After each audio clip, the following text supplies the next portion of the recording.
este espectro electromagnético por los rayos X y los rayos gamma. Normalmente la energía es inversamente proporcional a la longitud de onda, ¿no? Mientras más larga es menos energía, pero hay mucho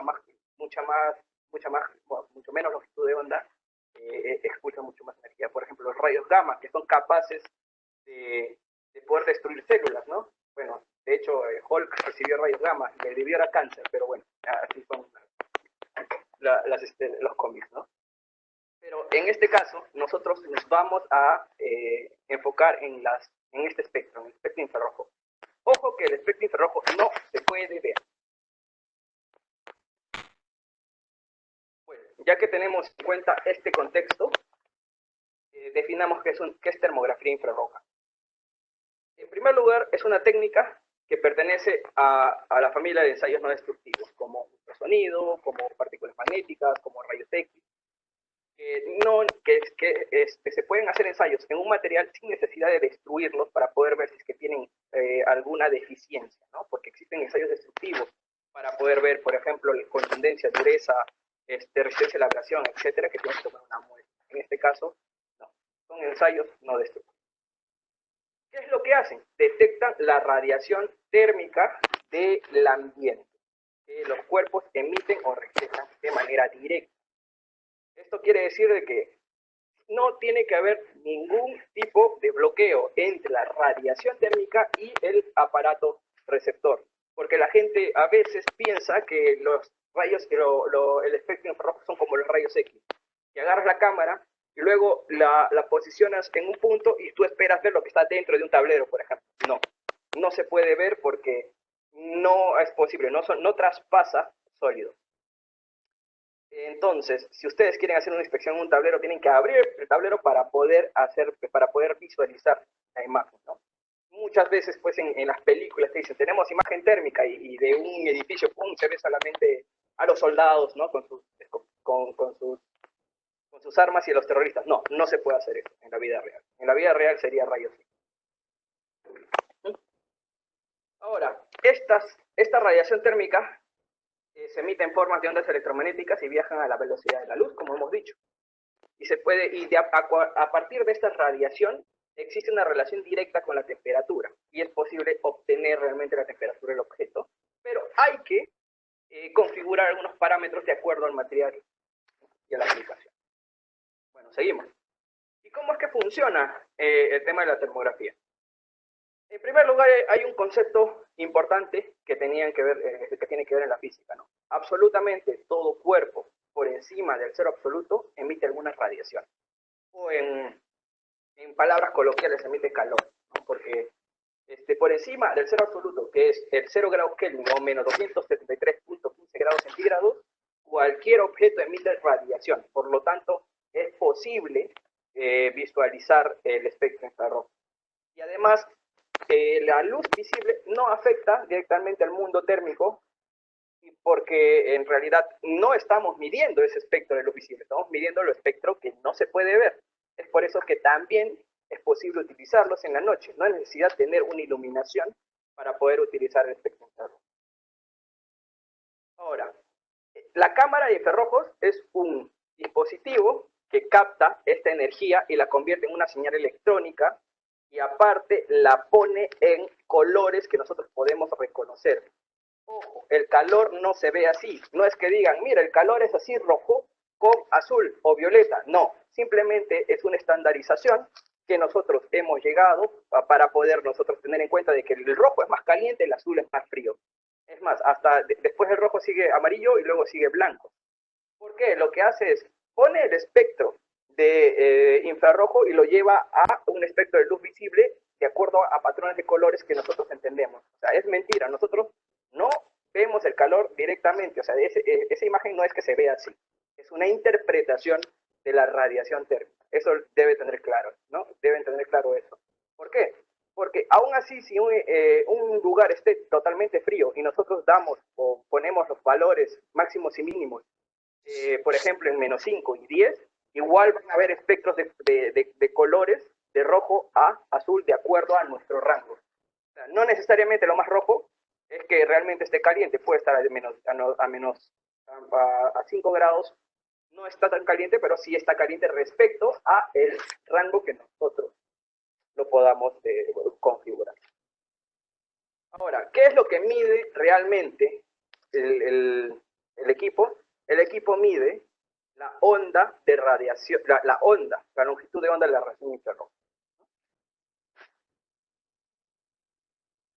Luego, se tiene en cuenta el tema de la emisividad térmica, que vamos a definir en las siguientes diapositivas, que es un parámetro importante que depende del material y también depende de la superficie, incluso a veces de la temperatura reflejada del ambiente. Es por eso que tenemos que tener en cuenta también la temperatura RTC, que normalmente llamamos, ¿no? ¿Por qué? Porque imagínense en una superficie bastante pulida, como en el acero inoxidable que está a la intemperie, está generando, por ejemplo, dentro de un tanque está generando calor, pero el sol también le está dando directamente a esta superficie, y como es una radiación electromagnética, es una superficie lisa que parece espejo, rebota y también tienes información del ambiente, distorsionando tu medición. Es importante tener eso en cuenta. Bueno, esta imagen luego se procesa para tener una imagen térmica y se guarda en la información de temperatura en cada píxel de detector, así como las cámaras. ¿Me ayudas con que ese micrófono que está ahí sonando, por favor? Bueno, así como la cámara guarda, las cámaras fotográficas tienen también, se conocen como píxeles, que son puntitos que se distribuyen en toda la imagen. También la cámara termográfica posee píxeles, pero esos píxeles, aparte de brindarte una información en colores, también te guarda una información de temperatura en cada puntito. Es por eso que esa es la diferencia principal entre una cámara termográfica y un termómetro infrarrojo con imagen térmica. Una imagen térmica no puede grabarte en cada píxel la información de la temperatura, pero sí te muestra el espectro infrarrojo. Este detector que va en cada píxel se llama microbolómetro, ¿no? Y esta puede realizar cálculos de temperatura, se puede realizar cálculos de temperatura dentro de un software adicional, para que es que tú cada información del píxel la llevas a un software y en el software tú puedes hacer el análisis más tranquilo. Entonces, es así como la cámara nos ayuda a poder ver y poder medir la energía térmica de un. Eso es básicamente el resumen. Comenzamos con la siguiente parte. Primero tenemos que definir algunos términos importantes para poder comprender cómo es que funciona una cámara y para que se vayan adentrando más en el mundo de la termografía. En primer lugar, tenemos que definir qué es un cuerpo negro. En realidad, cuando nosotros hacemos, por ejemplo, las leyes de gases ideales, para poder nosotros acercarnos a la realidad, nosotros definimos gases ideales para poder aplicar la famosa fórmula pavo-ratón, y luego con algunas tablas y parámetros que se han sacado por experimentación se puede ajustar a la realidad esos cálculos que nos están dando. Igual, lo mismo pasa con el cuerpo negro. El cuerpo negro es un objeto ideal que sirve para poder hacer algunos cálculos, ¿no? El cuerpo negro es un objeto teórico que, en primer lugar, absorbe la luz. O sea, no la refleja. Por lo tanto, no tenemos problema de reflejar la luz del ambiente. Otro es que nada pasa sobre él, no transmite. Por lo tanto, tampoco tenemos el efecto de transmitancia. Y aparte, este cuerpo negro, al momento de generar temperatura, sí puede generar electromagnético. Y aparte tiene un coeficiente de emisividad térmica de 1. Esto es un cuerpo que utilizamos para comparar nuestra medición respecto a los distintos materiales que existen. Por ejemplo, cuando vamos a hacer un cálculo de densidades en fluidos, nosotros también tenemos una comparación con la densidad del agua.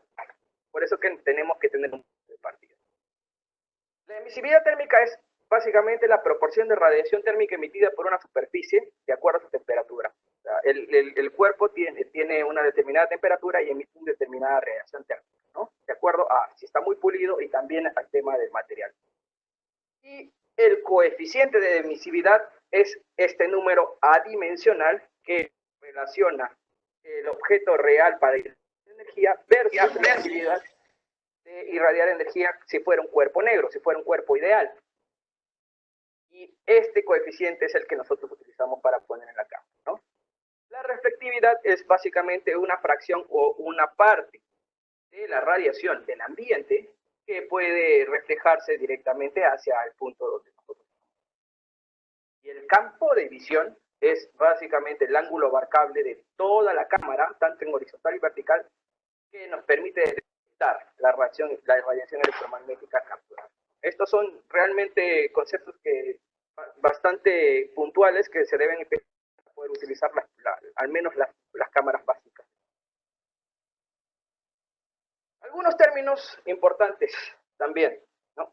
La gente dirá, ¿cómo es que la cámara logra detectar o cómo relaciona la longitud de onda que detecta la cámara con la energía que irradia un cuerpo? Bueno, existe una ley, la ley de Wien. La ley de Wien relaciona la máxima longitud de onda para la intensidad de radiación máxima. Quiere decir de que cuando, esta es una tabla, el eje X es longitud de onda y el eje Y es la intensidad de emisión de radiación. Sin embargo, existen curvas y Wien se dio cuenta que en el máximo punto de longitud de onda, quiere decir que la temperatura en un cuerpo negro permanece constante. Entonces ya tengo una relación directa de longitud de onda y una temperatura constante, y también directamente esto me relaciona a la emisividad de la radiación en el cuerpo negro. Luego dicen, ¿cómo es que esta energía se relaciona directamente con la temperatura? Bueno, aplicamos ahora la ley de Stefan Boltzmann, ¿no? La ley de Stefan Boltzmann te dice que la energía emitida por una superficie del cuerpo es igual a el coeficiente de emisividad térmica, que es comparado con la del cuerpo negro, versus una constante de Stefan Boltzmann que él averiguó por experimentación, por la temperatura efectiva del cuerpo emisor elevada a la cuarta. Como verán, si nosotros resolvemos esta ecuación teniendo en cuenta estas constantes, porque teniendo en cuenta un mismo cuerpo, E, que es la energía entre la temperatura efectiva, es una relación directa, ¿no? Quiere decir de que mientras más temperatura haya, más energía haya, la temperatura aumenta a la cuarta. Pero esta es directamente la relación que se tiene dentro de la cámara. Pero no se preocupen, realmente la cámara ya hace la matemática, los instrumentos están hechos para hacerlo, no tenemos que hacer ningún cálculo, pero es bueno conocer cómo es que trabaja una cámara termográfica. Ahora, ¿qué debemos tener en cuenta o qué parámetros son importantes para poder configurar una cámara? Las cámaras de las primeras series básicas que nosotros estamos ofertando ahora y que vamos a hacer una campaña muy interesante, tiene en cuenta algunos factores importantes, como el coeficiente de emisividad. Ya lo hemos mencionado, pero ¿qué es exactamente? Es la medida de la capacidad de un material para poder propagar radiación infrarroja. ¿Y entre qué números está dado? Entre 0 a 1, o si lo quieren ver en porcentajes, entre 0 y 100%. Sin embargo, el cuerpo negro es un cuerpo ideal que tiene emisividad 100%. Por lo tanto, un cuerpo real no puede llegar a tener una emisividad del 100% porque, bueno, básicamente no es algo teórico, ¿no? Siempre va a haber un efecto pequeño de reflectividad y va a haber un pequeño efecto de transmitancia, pero el transmitancia es totalmente inapreciable. El coeficiente ρ, que es una medida que es realmente la medida de la capacidad de un objeto de poder reflejar esta radiación, pero tiene que ver directamente de la superficie y de la temperatura. Por lo tanto, para simplificarnos la vida y no estar llenándonos de coeficientes, nosotros tomamos en cuenta esto, la temperatura de reflexión aparente, que es básicamente la temperatura reflejada bajo una superficie. ¿Y tiene que ver directamente con la emisividad? Sí, vamos a ver cómo se relaciona. Bueno, pero para que entiendan esta temperatura, es importante porque cuando hay superficies lisas o pulidas, la radiación tiende a rebotar y realmente distorsiona la medición de temperatura. Por lo tanto, incide en el detector térmico. Y normalmente esta temperatura de reflexión aparente se considera la temperatura de ambiente, porque es la temperatura sobre la cual pues está siendo reflejada esta radiación. Y bueno, la transmisión es la medida de la capacidad de un material para poder transmitir la radiación infrarroja, primero por conducción y luego por radiación. Entonces, estos materiales, algunos materiales realmente no son transmitivos, o sea, no transmiten radiación directamente. Y realmente esta transmisión es un poco es inapreciable. Entonces, existe una ley que relaciona estos tres conceptos, que la emisividad más el coeficiente ρ más la transmitividad es 1. Pero acuérdate que la emisividad va de 0 a 1, ¿cierto? En primer lugar, tenemos en cuenta que en la práctica el tau, que es la transmitividad o la transmisión, es inapreciable y en la práctica se utiliza solamente estos dos coeficientes, el coeficiente de emisividad y el coeficiente ρ de reflectividad. Y estos dos suman 1. Pero ¿qué pasa en un cuerpo negro?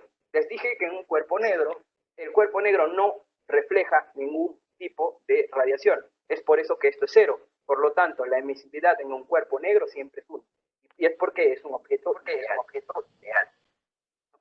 Espero que este concepto también es importante porque en las cámaras lo que se tiene que variar es la emisividad del objeto a medir, que normalmente lo encuentras en tablas, o también existen técnicas para poder hacer una detección de emisividad, de acuerdo a algunos instrumentos adicionales, como por ejemplo hacer incidencia de reflexión, tienes un punto donde tienes un fuente de luz, luego la tapas, y existen técnicas para poder realmente saber en práctica la emisividad.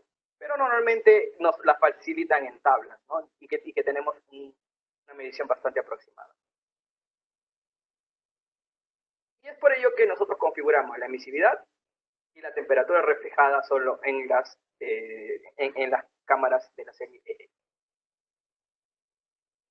Bueno, ya que tenemos ahora el concepto de cómo es que funciona la termografía y cuáles son los parámetros que tiene que ver, tenemos que pasar a la siguiente parte, que es cómo realmente yo puedo seleccionar mi cámara correcta. Entonces, normalmente nosotros tenemos en cuenta siempre estas siguientes especificaciones de acuerdo a la aplicación.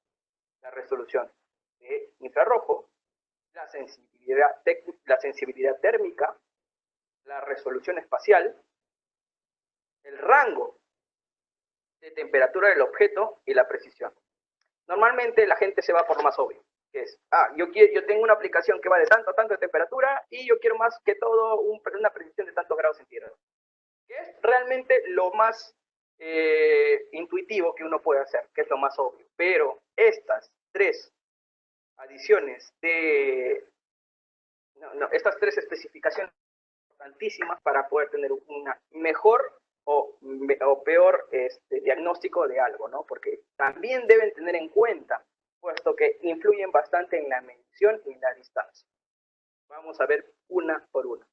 Bueno, a la izquierda tienen las que nosotros manejamos actualmente, la serie EXT, la serie Clear One Pro y la C3. Vamos a hacer ejemplos con la serie EXT para que puedan ver realmente cómo influye en esto en la selección. Bueno, hablemos primero, importantísimo, de la sensibilidad térmica o la diferencia de temperatura equivalente al ruido, que normalmente es NTD, que es sensible en Noise Equivalent Temperature Difference, algo así. Disculpen. Más o menos, yo tengo aquí tenemos sensibilidad térmica y el NEDT. Realmente es lo mismo. La sensibilidad térmica está en grados centígrados y la relación equivalente de temperatura-ruido está en milikelvin. Mira, 0.15 grados centígrados exactamente 150 milikelvin, ¿no? O sea que realmente estos datos son exactamente los mismos en temas de valores. Pero si quieren tomarlo como concepto, la sensibilidad térmica es la diferencia de temperatura más pequeña que una cámara puede detectar y está relacionada con el nivel de ruido del detector. En cambio, el NDT se describe como la diferencia de temperatura más pequeña que un sistema puede soportar respecto al ruido. O sea, tengan en cuenta de que Una diferencia de 150 milikelvin quiere decir de que esta cámara la puede detectar. Más allá de esta diferencia, el sensor no puede diferenciar entre si es señal o es ruido. Y lo vamos a ver en esta imagen. Quizás ahorita a simple vista no lo vean, pero miren esta parte de aquí versus esta parte de aquí. Miren cómo es que una cámara con mayor, estas imágenes están al revés. Con mayor sensibilidad, la voy a corregir. Esta imagen que está con mayor sensibilidad, pues respecto a esta se ve un ratito. Voy a hacer la corrección al toque, porque tengo que invertir las imágenes, para que esto no quede en un error.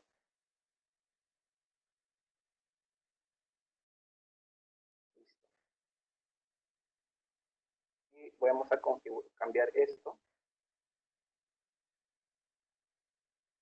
Como verán, la sensibilidad aquí es mayor. Oh, mismo lapsus. Ahora sí.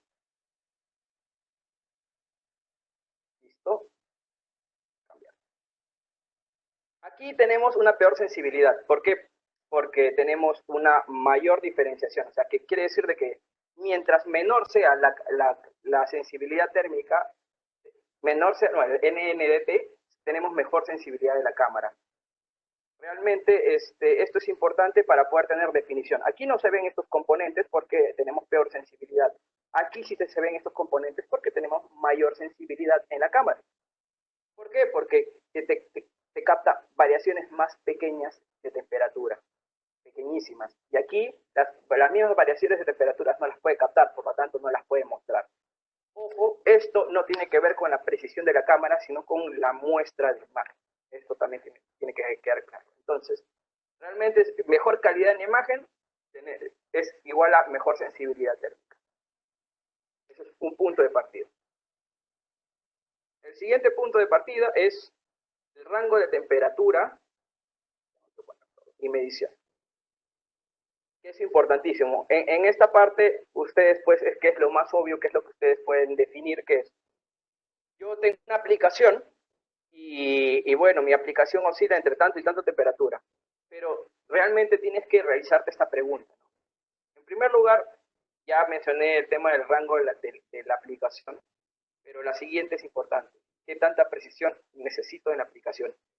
¿Esta precisión realmente influye en mi decisión de mantenimiento, en cambiar algo o no? Por ejemplo, le pongo dos casos. En este caso es un caso bastante importante porque es un integrado en el cual pues la temperatura por encima de ciertos grados, 2, 3 grados centígrados, es importantísima para nosotros poder saber que se debe empezar a dañar. Esto es un integrado, las patitas, y tienen una tolerancia pequeña de temperatura. Es por eso que tenemos un cooler dentro de, por ejemplo, nuestra computadora que pueda disipar calor. Entonces, en este caso la precisión sí es importante. La precisión de 2, 3 grados centígrados para mí es un diferencial para poder yo hacer algo en el tema de mantenimiento. Sin embargo, en este caso no. Por ejemplo, en el caso del tema eléctrico, no. Este nodo que está aquí, que está absolutamente caliente respecto a esto que está frío, veo que tiene 392 grados versus 69 grados. Aquí no necesito una precisión para poder nosotros tomar una decisión de mantenimiento. Entonces, para mí, lo más importante es decir, está caliente, va a haber una falla, está frío, no va a haber falla. Entonces, por eso, las decisiones siempre son tomadas en función de la temperatura, pero también qué tanta precisión requieras para... Porque, ojo, las cámaras de más alta gama empiezan a duplicarse en precio y a veces una aplicación no requiere tanta inversión o de repente una aplicación que es crucial, sí requiere una buena cámara y ustedes no están decidiendo la cámara correcta. Este punto debe quedar claro porque es importante saber el rango de temperatura y si la precisión de mi cámara influye realmente en la medición. Pasamos con el tema de los píxeles. Pregunta. Bueno, ya le respondí. En esta imagen hay una cámara, yo estoy a, no sé, 1 kilómetro, 5 kilómetros del volcán. Y la cámara te muestra 150.2 grados. Imposible, ¿verdad? Jamás en la vida la lava va a estar a esa temperatura. Pero eso no quiere decir que la cámara esté malograda. Entonces, ¿Cuál es el problema? El problema principal es la resolución. Les voy a explicar por qué.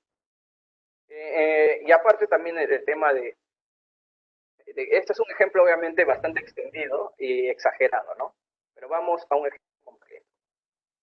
Entonces, pongámonos en que vamos a analizar este componente resistivo de esta placa.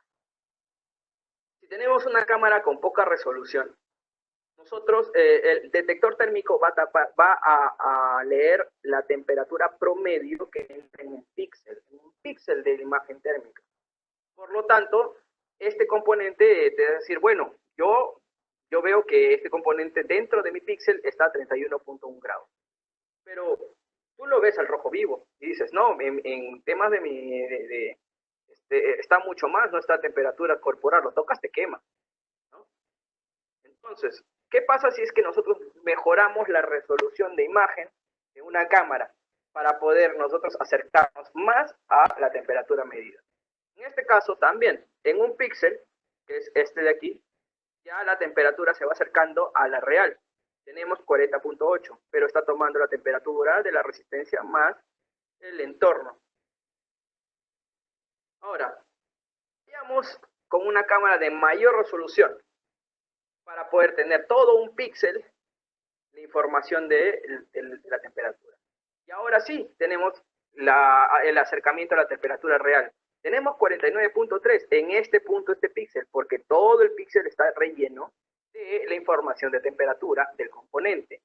Y verán, retrocediendo desde 31.1 a 49.3 hay como 18 grados de diferencia.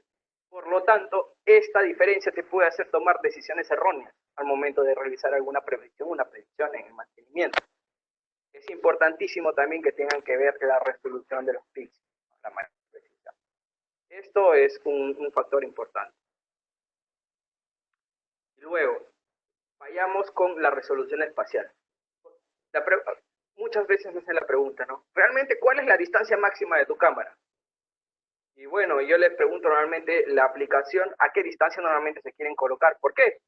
Porque no existe distancia máxima.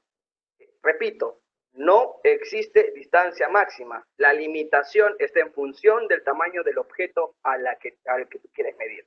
Porque igual vas a verlo. Simplemente por el tema de la resolución es el que va a haber un cambio de medición. Entonces, ¿cómo explicamos la resolución espacial? En primer lugar, la resolución espacial se denomina como el IFOV, ¿no? El Field of View, campo de visión, pero de un solo píxel. El campo de visión de un solo píxel está expresado en miliradianes. Las cámaras tienen esta característica dentro de los datasheets donde te dicen el IFOV de una cámara es 2.6 miliradianes. Listo, con eso yo puedo trabajar. Este termovisor dice que el ángulo en el cual el píxel, este ángulo, puede ver, se extiende o básicamente es de 2.6 miliradianes.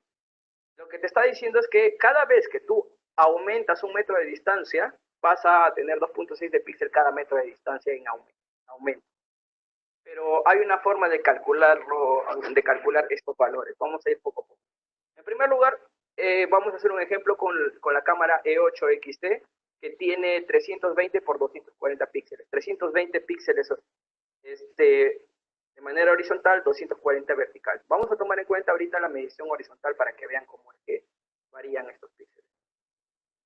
En primer lugar, esta ecuación se deriva del sector circular, que es básicamente el ángulo, que es el ángulo del píxel, que está en miliradianes, por la distancia, que es la distancia a la que te posicionas, es igual a la longitud de arco de la circunferencia. Pero si tú lo llevas al mínimo, esta longitud básicamente se hace un triángulo, ¿no? Acuérdate de que mientras esto chapas un diferencial de arco, básicamente esa longitud se hace en el punto mínimo o reduciéndolo, se hace casi pues recto. Por lo tanto, si yo quiero con un 2.6 miliradianes de ángulo, yo quiero saber cuál es el objeto o la distancia a medir. Vamos viendo, por ejemplo, a 0.5 metros. ¿Qué hago?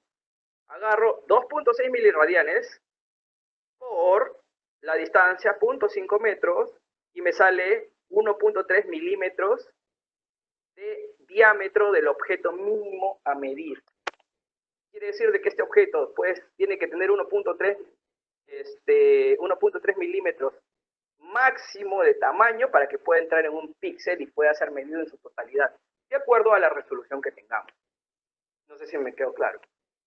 Vamos a hacer otro ejemplo.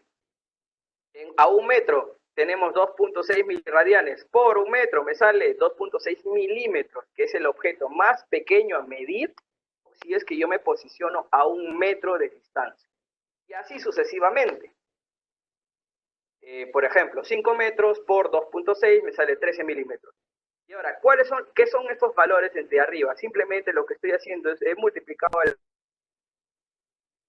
el número de píxeles horizontales y por lo tanto 1.3 por 320 0.42 metros, 2.6 por 320 me sale 0.83 metros, 13 milímetros por 320 me sale 4.2 metros, que es básicamente los píxeles que pueda abarcar la imagen. Y así nosotros tenemos en cuenta, de acuerdo a nuestra aplicación, qué tipo de cámara podemos utilizar. Esta realmente es la parte crucial, la más importante para que ustedes puedan seleccionar la cámara de manera correcta. Sigo diciendo, no existe distancia máxima de medición. Sin embargo, déjeme decirle de que el diámetro representa un círculo, porque se ha tenido estos casos. Sin embargo, el píxel normalmente es cuadrado y tenemos este problema. Repito de nuevo, no existe distancia máxima de medición. La limitación depende del tamaño del objeto. El IFOP. Imagínate que tenemos un píxel. El píxel es cuadrado y el diámetro es circular. Cuando nosotros relacionamos este píxel, veamos que este objeto a medir no va a mojar por completo o no va a llenar por completo un píxel para poder tener una temperatura, una medición correcta. Por ejemplo, aquí te va a dar una temperatura del objeto más esta parte que es la parte del ambiente y te va a dar una temperatura promedio que va a ser también errónea. Y nosotros tenemos que hacer un ajuste en esta medición, porque esto es lo que normalmente o teóricamente se tenía, pero en la práctica se han tenido esos problemas al momento de llevar al límite la medición. Entonces, para poder nosotros contrarrestar esto, consideramos un factor adicional que llamamos la matriz de campo de visión, una matriz de 3x3. O sea, tomamos 3 píxeles y nos aseguramos que en el cálculo el objeto más pequeño a medir moje al menos un píxel por completo para que nosotros podamos tener la información de temperatura correcta, ¿no? Y vuelvo a repetir, no existe máxima distancia de medición. La limitación está en función al tamaño del objeto. Seguimos. Ya que tenemos esta corrección en el tema de matriz, vamos a hacer también una corrección en el cálculo de cómo poder pues saber el más pequeño del objeto. En primer lugar, vamos a tomar en cuenta la E8, la E8 XT. Tiene un campo de visión de 2.6 miliradianes. Por lo tanto, la matriz del campo de visión, o sea, una matriz de 3 por 3 píxeles, sería 7.8 miliradianes. Listo. Entonces, nosotros ya estamos cumpliendo esta necesidad. Ya hemos corregido el error de medición y ahora vamos a aplicar la fórmula. ¿Cuál es el tamaño del objeto más pequeño medir en un píxel en milímetros? Es igual a la distancia en metros por el MFOP, que básicamente es lo mismo. L es igual a la distancia por el ángulo, pero en este caso ya es una matriz, bueno, de 3 por 3. Básicamente el ángulo crece para poder para un píxel. Y lo vamos a resolver. Teniendo en cuenta estos datos, si yo me posiciono a 2 metros de distancia y con la corrección de la matriz de campo de visión, ¿cuál sería el objeto más pequeño en medir real sin tener dificultades de medir? Entonces, hacemos esto. Decimos que el tamaño del objeto más pequeño a medir es igual a la distancia que nos vamos a posicionar nosotros por ahora el valor del MFOP, que es 7.8 miliradianes, que es 3 veces el IFOP, que es el campo de visión de la cámara. Entonces, la respuesta que tenemos que a 2 metros de distancia, nuestro objeto más pequeño a medir va a ser de 15.6 milímetros, o sea, menos de 2 centímetros de diámetro. Y es suficiente para equipos, por ejemplo, equipos eléctricos, contactores, algunos motores, etcétera, etcétera, etcétera, ¿no?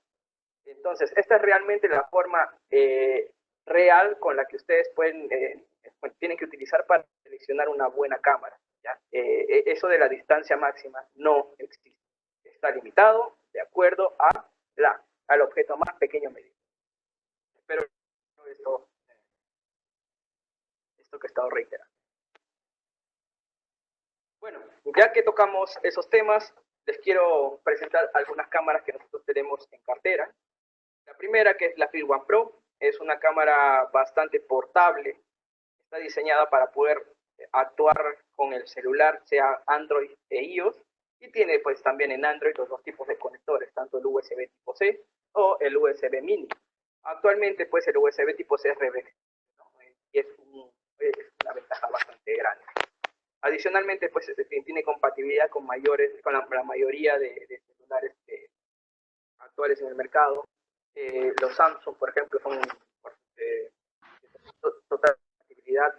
Los Apple, hay algunas restricciones realmente lo quiero mencionar, para los celulares chinos por esto de la guerra comercial que ha tenido Estados Unidos con China. Por lo tanto, hay algunas actualizaciones que no van a estar corriendo y necesito decirlo, ¿no? Puesto que este tema ha estado bastante fuerte allá en estos países. Y FLIR es una empresa netamente americana. ¿Qué es lo que tiene de especial, aparte de las características que ya les dije que tienen que ver para poder revisar y poder ver de acuerdo a la aplicación? Tiene la tecnología MSX. ¿Qué hace? Superpone la imagen térmica versus la imagen real. Es por eso que podemos tener esta definición de imagen. Se pueden ver incluso los enchufes. Y es que acá hubiera un rotulado diciendo 220 voltios, también se vería, cosa que cualquier cámara no se puede visualizar. ¿Y qué te ayuda este MSX? Por ejemplo, si es que lo vas a utilizar un tablero eléctrico, tú puedes ver el rotulado de cada cablecito para puedes hacer un reporte mucho más fino y decir, mira, el cable tal, ¿no?, de este contactor con el rotulado tal está caliente por hay un punto caliente y es necesario revisar, o sea, dar el mantenimiento, hacer un mejor ajuste de los pernos, de repente cambiar el terminal, etc., ¿no? El conector es ajustable, el guardado de datos es directamente en el celular, utiliza la memoria del celular y aparte pues, se puede utilizar absolutamente todas las fotos y videos que puede grabar en el software de reporte rápido FLIR Tools, que es gratuito en su versión Lite. ¿Qué te permite hacer? Te permite poder utilizar las imágenes que has tomado y poder saber los puntos de temperatura de la imagen y poder hacer un reporte mucho mejor. Ahora, adicionalmente, el app es bastante intuitivo y es importante ver esto, ¿no?, que es emparejable con dispositivos smartwatch, sea con Android o sea con Apple. Por ejemplo, no sé, también puedes utilizarlo, ¿no? Puedes hacer un streaming de la pantalla o de video a tu smartwatch para poder tener, pues, una conectividad directa. Ya estamos ahora en Internet de las cosas, ¿no?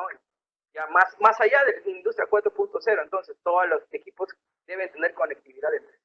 Y es lo que nosotros estamos tratando de que innoven ese tipo de productos. Por eso lo llamamos la Semana de Innovación.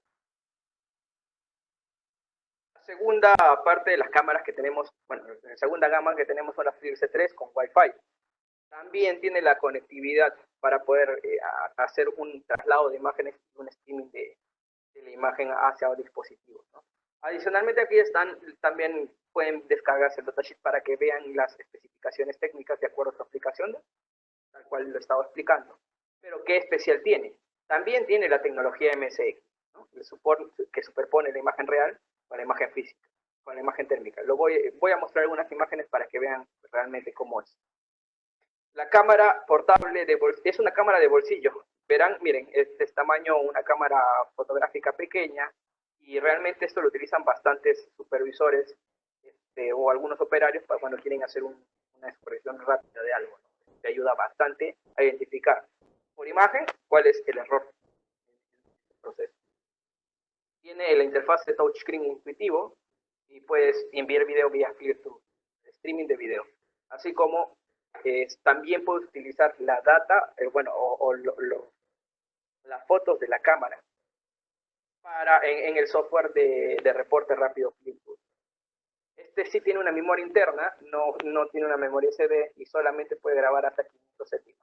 Solamente toma fotos, pero el streaming de video es por FLIR Tools, pero no graba video.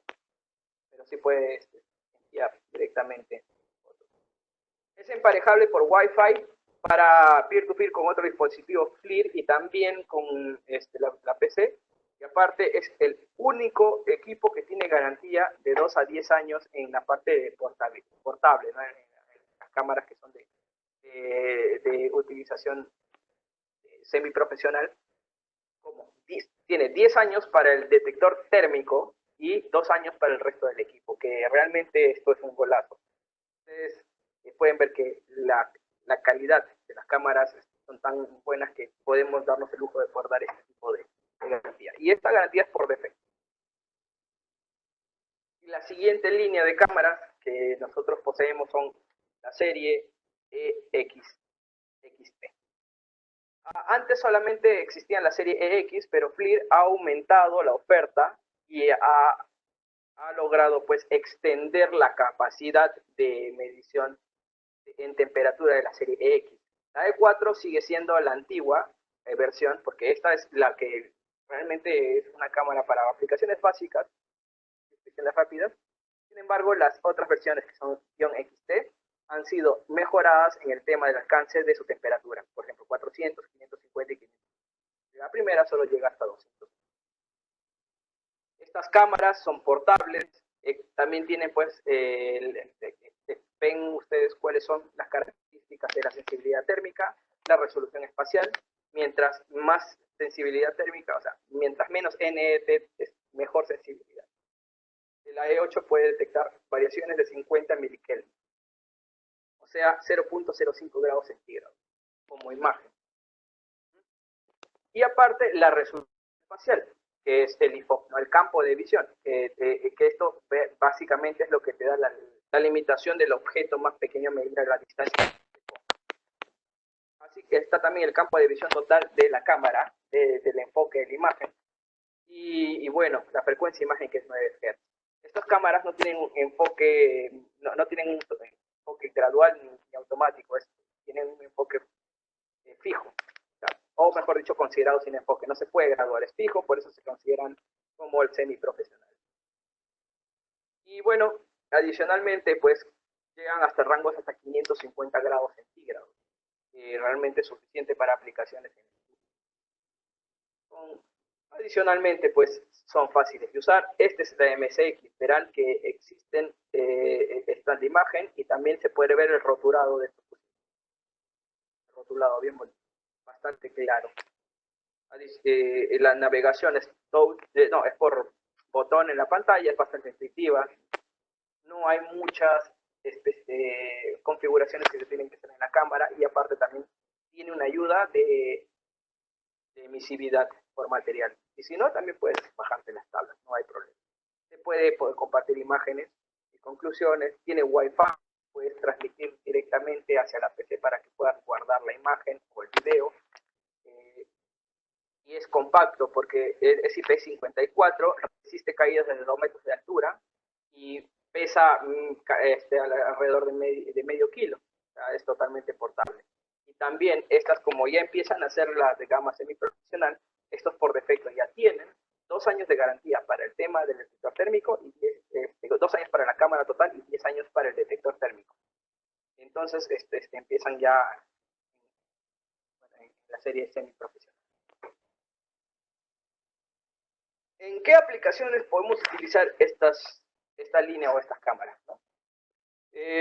Bueno, antes de proseguir, quería hacerles ver, esta es la tecnología MSX. Como verán, se puede detectar hasta los números, por ejemplo, en este pad de ascensor. Esta es la tecnología MSX de la que estaba hablando.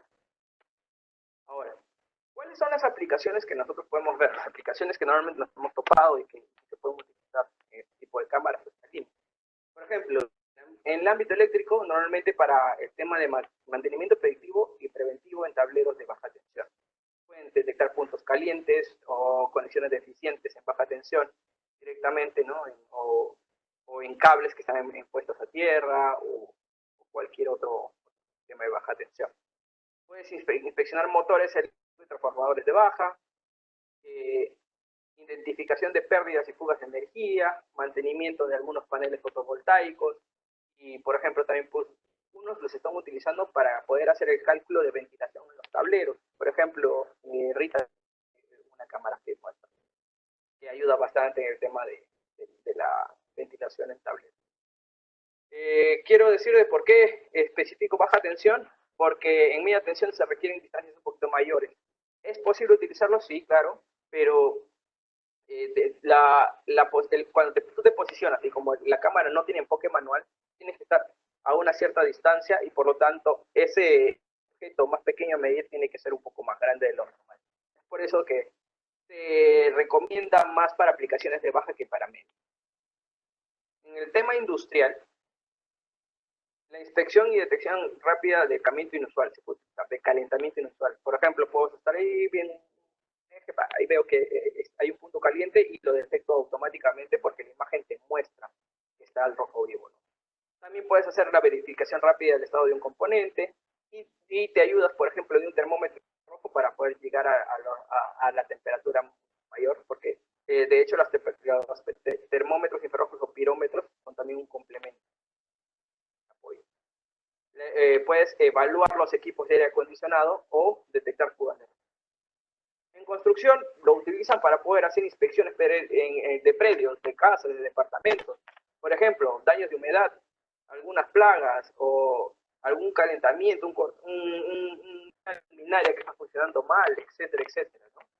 Esto es importantísimo en el momento de hacer una inspección del predio y esto normalmente se hacen con estas cámaras, con las FLIR One. Y en lo cotidiano, localización de mascotas en la noche. Dijimos que el tema de infrarrojo no depende de la luz visible, por lo tanto, tu mascota emite calor, lo puedes encontrar, los planos en los muros, algunas tuberías de agua caliente, etcétera, etcétera, ¿no? Existen, de hecho, muchas más aplicaciones que de repente no estoy mencionando, las cuales ustedes necesiten utilizar una cámara.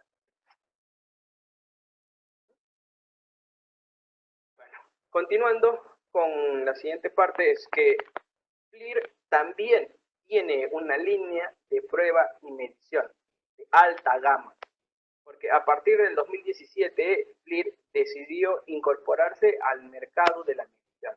Así como tienen esas cámaras de alta gama que son líderes en el mercado de la medición, FLIR también ha sacado la serie de multímetros de alta gama para aplicaciones demandantes en baja tensión. No solamente multímetros, amperímetros, también tema de videoscopios para aplicaciones, por ejemplo, de visualización donde no puede llegar un ojo humano. Ustedes quieren explorar su cielo raso, quieren ver las tuberías, etcétera, etcétera. Ustedes pueden preguntar por estos equipos. Y así como equipos de medición de temperatura y de humedad a la vez, para poder, por ejemplo, hacer inspecciones en predios.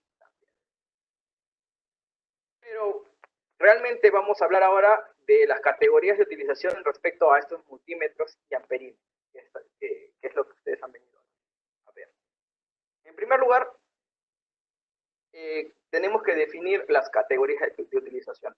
La norma realmente es la norma IE 61010, que te da todos los aspectos de seguridad de acuerdo a los instrumentos de medición. Hay 4 categorías que define esta norma, del 1 al 4. Y aquí está expresado de manera gráfica, ¿no?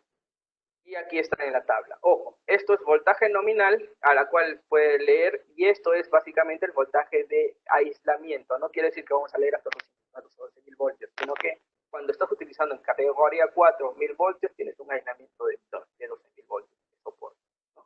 Que debería soportar el equipo. Así está en la norma. Bueno, no es que vas a llegar a una sobretensión a este punto, ¿no? Es parte de la norma.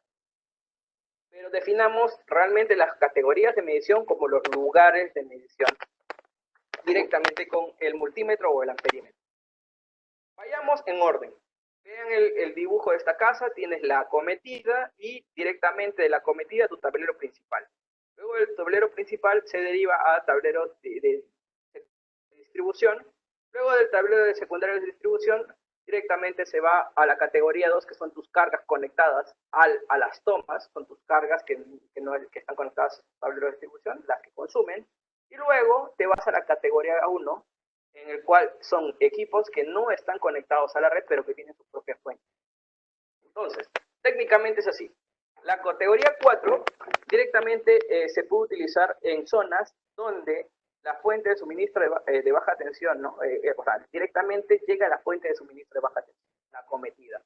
Por lo tanto, la categoría de medición 4 son instrumentos que se pueden medir en el tablero de baja tensión directamente después de la acometida. Simple, se acabó, cerrado. La categoría de medición 3 quiere decir que son equipos que se pueden utilizar en los tableros de distribución que están después del tablero principal de la acometida, o sea, los que están derivados. La categoría de medición 2 se utiliza cuando existen equipamientos que están conectados directamente a la red, a las tomas o a los tableros de distribución. Son los que consumen energía. Y la categoría 1 son equipamientos que no están conectados de forma directa a la red o están derivados a través de protecciones especiales, ¿no? Por ejemplo, baterías, tarjetas electrónicas, etcétera, etcétera. Estas son las 4 categorías que define la norma. A veces incluso encuentran ustedes información de multímetros que tienen categoría doble. Por ejemplo, hay multímetros que dicen categoría 4, 600 voltios y categoría 3, 1000 voltios. ¿Qué quiere decir? Que este multímetro lo puedo utilizar en la acometida como máximo a 600 voltios, pero en los tableros de distribución como máximo a 1000 voltios, porque realmente vean que el valor del aislamiento es el mismo. Básicamente se basa en el aislamiento del voltaje, en la capacidad de poder resistir. Es por eso que también algunos equipamientos, de acuerdo a esta norma, pues pueden tener doble categoría. Si te dicen categoría 3, 1000 voltios y categoría 600 voltios, la misma manera, ¿no? En la que solamente puedes utilizar los tableros de distribución hasta 1000 voltios, pero en las cargas conectadas hasta 600. ¿Por qué? Porque simplemente tienen el mismo valor de aislamiento. Esta es la verdadera razón de la categoría y es porque también te ayuda bastante a poder seleccionar el equipo o el multímetro o amperímetro correcto. Bueno, no solamente multímetros y amperímetros, porque existen también otros equipos que se dan por categorías. Por ejemplo, un medidor de aislamiento, ¿no? Un megómetro, por ejemplo, también tiene categorías. Luego vayamos al siguiente punto, que es el True RMS versus RMS promedio. Todo el mundo, bueno, en el mundo del eléctrico, electrónico y en los que son aficionados a la electrónica o eléctrica, siempre han escuchado de True RMS y hemos aprendido del True RMS, que es el valor eficaz verdadero. Pero ¿qué significa realmente? ¿No? Nosotros aprendemos con ecuaciones, pero no interpretamos en las ecuaciones y no sabemos qué significa, simplemente las aplicamos, las resolvemos, damos una respuesta y ya, ahí está nuestra nota y es lo único que nos preocupamos. Pero podemos entender esta ecuación. Primero quiero decirles esto. Un multímetro de AC con valor eficaz verdadero, True RMS, es mucho más preciso que el resto de multímetros que no tienen True RMS, para poder medir ondas que no sean sinusoidales perfectas. Eso es una ley y les voy a explicar el por qué. En primer momento, tomamos en cuenta esta onda, ¿no? La onda sinusoidal es una onda, bueno, seno, vamos a tomar esta onda seno. Y nosotros, al momento de hallar el valor eficaz medio, lo que estamos haciendo es, realmente queremos medir la potencia que causa esta onda sinusoidal como si fuera una onda DC en watts. O sea, básicamente aquí dice, básicamente el valor eficaz es el voltaje que debería tener una señal DC para disitar disipar la misma potencia en watts que disiparía la potencia C media. Ajá, eso significa hacer un valor eficaz verdadero, ¿no? Básicamente decir, si esta onda yo lo llevaría a DC, ¿cuánto sería el valor en DC para poder consumir la misma cantidad de energía o en watts que una onda hace? ¿Y cómo se calcula esto? Se calcula, pues, básicamente, matemáticamente es esto, ¿no? Es la raíz cuadrada de cada punto o cada voltaje, en cada puntito de voltaje, este es en discreto, elevado al cuadrado sobre el total de puntitos que nosotros consideramos. Realmente cuando nosotros lo llevamos a continuo, básicamente esto sería una integral, es la sumatoria de 0 hasta 2pi, bla, bla, pero al momento del seno elevado al cuadrado, lo que estamos haciendo es estamos básicamente identificando la onda seno. Al elevar todo al cuadrado estamos poniendo las compas negativas como positivas, y es por eso que nosotros con este cálculo podemos sacar un valor eficaz medio. No vamos a hacer la integral porque también no estamos en el curso, pero todos sabemos que esta ecuación en una onda seno se simplifica como que el valor pico es igual a valor RMS por raíz de 2. Este sube acá, por raíz de 2. Por ejemplo, en el Perú tenemos que el valor pico es 220 por raíz de 2. Este es el valor pico este es el valor pico del voltaje AC. Pero 220 voltios sería el valor cuadrado medio que realmente consumiría si se estuviera en DC. Esto es lo que significa. Entonces, una vez que sabemos qué significa True RMS, podemos continuar. Seguimos con la siguiente. Pero primero, antes quiero que se den cuenta este valor, 7.07. El valor cuadrático medio es igual al valor pico entre raíz de 2 o el valor pico por 0.707. Esto es importante saberlo. ¿Por qué? Ahora lo vamos a ver. En primer lugar, los multímetros que no son True RMS no hacen ese cálculo. No hacen el cálculo de la integral para poder nosotros saber el valor eficaz medio. Porque ellos utilizan otros métodos. ¿Cuáles son los métodos que les quedan? Al momento el método que le queda es chapar todos los valores y sumar, dividirlos entre el número total, que es el valor no eficaz promedio, sino el valor cuadrático, sino el valor promedio. Sin embargo, si es que nosotros tomamos una onda seno y sumamos esto más esto, nos va a dar 0, básicamente. Entonces, ¿qué alternativa tiene los otros multímetros para poder hacer el cálculo? Lo que tienen que hacer es, vas a sacar el valor promedio de solamente la parte negativa y lo multiplicas, haces una integral y lo multiplicas por 2. Al momento de resolver la ecuación, en primer lugar, recuerdan que el valor cuadrático medio, o sea, realmente la ecuación real es 0.707 valor pico. Cuando ustedes sacan el valor de solamente una comba positiva y lo multiplican por 2, vas a tener esta opción. Te va a salir directamente este valor. 0.636 del valor pico, que realmente está alejado del valor real del True RMS. ¿Y qué es lo que hace normalmente el equipo? Lo multiplica por un factor para poder llegar al valor aproximado, como si se hubiese hecho pues el cálculo real del valor total del True RMS. Como verán, esta es la gráfica, ¿no? En una comba positiva lo que estoy haciendo es agarrar esta comba y más o menos ponerlo en DC y cuál es el valor del DC para que el valor de la consumida en esta comba sea la misma en esta comba. Básicamente es áreas. El área de aquí tiene que ser exactamente la misma que el área de aquí. Y este es el average, el valor promedio.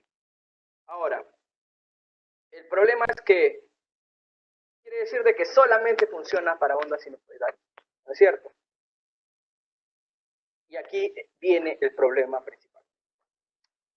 Un equipo que tiene el True RMS utiliza, no importa qué onda tenga de entrada, siempre te va a dar el valor verdadero. Sin embargo, un equipo que solamente te toma el valor eficaz promedio, solamente tiene una buena respuesta cuando son ondas sinusoidales.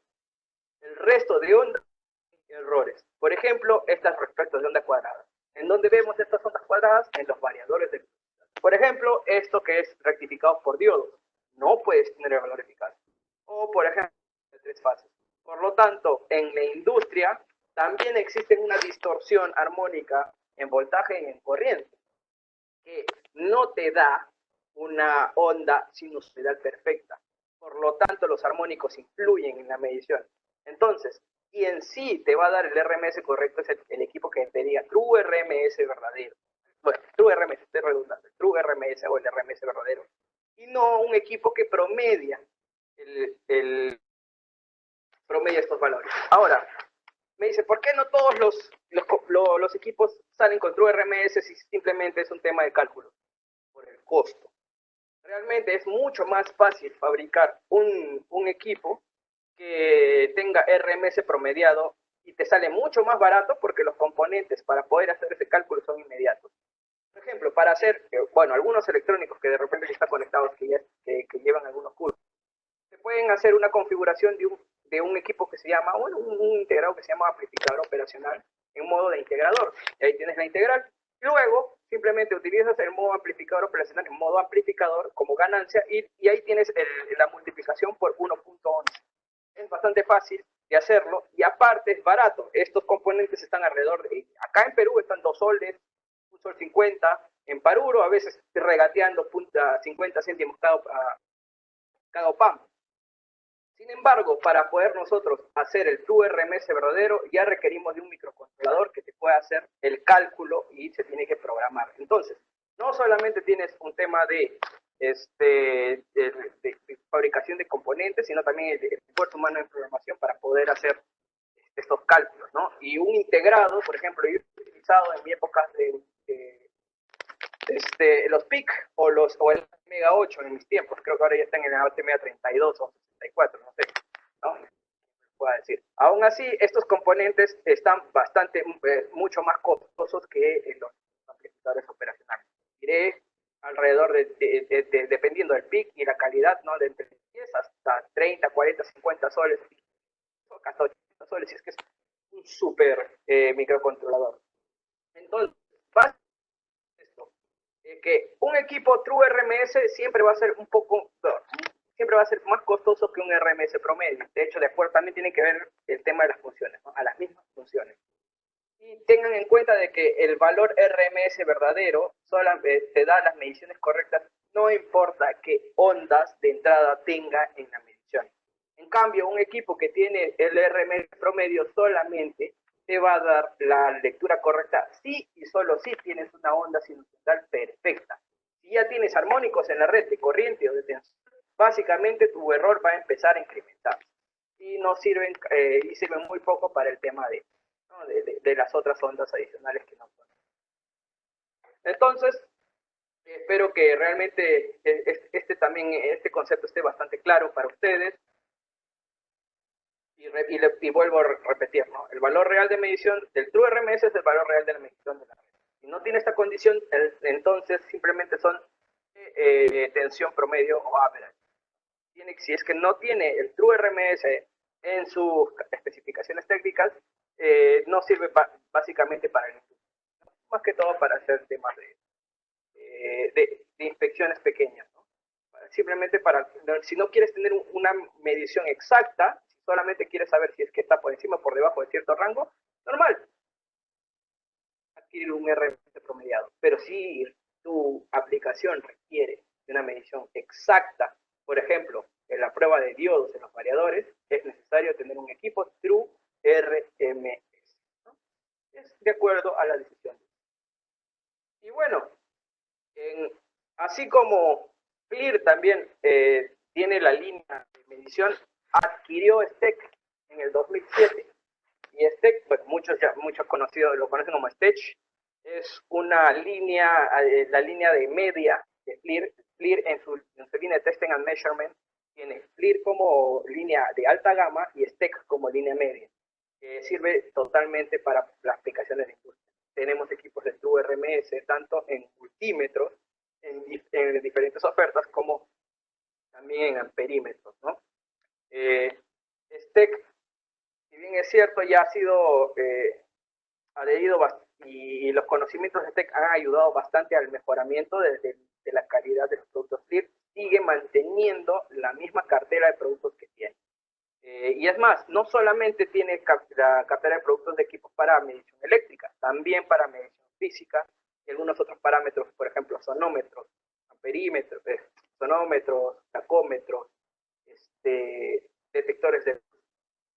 nosotros tenemos varios de estos equipos en stock. Podemos preguntar por nosotros. Y bueno, siguiente con nuestros contactos para que ustedes puedan realizar directamente, ¿no?, las consultas requeridas, y también preguntar por algunos productos que quisieran, ¿no?, ustedes pues obtener. Ahora, me comentan que, bueno, estamos 4:12, aún así le puedo brindar unos 5 minutos para poder responder algunas preguntas que tengo en el chat, pero aún así, como decía al principio, bueno, cuando los que estuvieron conectados al principio, voy a preparar un balotario de preguntas con las preguntas que ustedes me envían por chat y se las voy a enviar con las respuestas. De hecho, van a ser pues las preguntas que tengan que ver con el tema, ¿no? Y si hay algunas preguntas que se tienen que filtrar, se tienen que se filtrarían. Bueno, el tema del correo de la certificación aún se está trabajando porque son muchas personas las que están conectadas, sobre todo ahora que son como 140, ahorita estoy viendo 139 alrededor, y sí, es un tema, ¿no?, porque tenemos que preparar varios certificados a la vez. Realmente disculpen la tardanza, pero sí los tenemos en lista. Estamos preparando todo esto y a más tardar la próxima semana ya tienen los certificados correspondientes. Somos un montón de personas que estamos trabajando detrás de esta semana de la innovación para que pueda darles la mejor información clara, concreta, y que todo salga bien, ¿no? Más bien, pedimos las disculpas del caso y ustedes van a estar recibiendo la información correcta. La encuesta les va a llegar también, Fiorella se va a encargar de ello. Fiorella es nuestra apoyo y, bueno, encargada de marketing, así que ella es la que también va a estar en contacto y empiezo con nosotros para ver el tema. Ajá. A ver, una consulta adicional. Sabido, ¿no? Una protección visual se paga con muchísimo calentamiento constante. Bueno, con respecto al tema del estudio termográfico, nosotros no somos una empresa que da servicios de estudios termográficos. Nosotros estamos ofreciendo directamente que son los equipamientos de las cámaras y podemos brindar toda la información que tengamos a nuestra disposición con las cámaras que nosotros ofrecemos, ¿no? Ten en cuenta que el curso de termografía 1 es un curso totalmente que tiene paga y es una inversión de alrededor de los $3,000, $2,500 por persona. Esto solamente es un vistazo a la termografía, a poder utilizar para aplicaciones que no demanden demasiada precisión. Cuando demandan mucha precisión, se tienen que aplicar distintas técnicas de termografía, ángulos, por ejemplo, de colocación de la cámara, algunos accesorios adicionales para evitar la reflectividad del ambiente, etcétera, etcétera. Y esto es un curso aparte. Entonces, bueno, y una pregunta que dice, ¿cuál sería la cámara indicada para mantenimientos eléctricos en baja y en media tensión o como tableros eléctricos? Bueno, realmente ahora en la oferta que nosotros tenemos, que es la FET, que solamente es la serie EX, las series profesionales, normalmente podríamos tener pues la serie E8 XT podría tener bastante utilidad en el tema de los tableros de baja tensión y en las de media, pero a distancias de 2 metros más o menos, o 2, 3 metros. Si quieren 15 metros de altura, necesitan una serie mucho mayor. La serie EXX o la serie TXXX, pero nosotros no manejamos esa oferta y sin embargo nosotros podemos brindar la información de cómo seleccionarla, ¿no?, al fin y al cabo. Nosotros estamos para poder responder algunas dudas también por correo. Aquí les dejo los contactos, ¿no?, del equipo de FLIR en Seyesa, tanto de FLIR como de Stech. Yo soy Yoshi Paredes, soy el Product Manager, el que gestiona la marca de FLIR en Seyesa. Luis Carlos Espejo y Angie Chire, que son mis especialistas de producto, que también están en la total capacidad de responder a las preguntas o en guiarlo a la selección de una cámara correcta. Bueno, ya nos pasamos 16 minutos de la hora requerida. Y bueno, espero que esta capacitación haya sido totalmente de su entendimiento y que haya podido, pues, no, responder las dudas que tenían respecto a algunos términos pequeños o unos términos introductorios de la termografía y de la medición eléctrica. De hecho, bueno, realmente se está recopilando las preguntas. Yo también todavía tengo un pendiente, me van a disculpar, ya tengo que conectarme en otro lado y recopilaríamos las preguntas y le enviaremos a ustedes, ¿no?, hacia sus correos. Agradecemos de nuevo su presencia y bueno, realmente me despido en esta ocasión y sigan conectados, ¿no? Mañana tenemos muchos más temas que exponer. Y en mi caso, por estar presente en el tema de Olympus, en ensayos no destructivos, en la técnica de medición de espesor por ultrasonido convencional. Bueno, muchas gracias a todos. Que tengan buenas noches.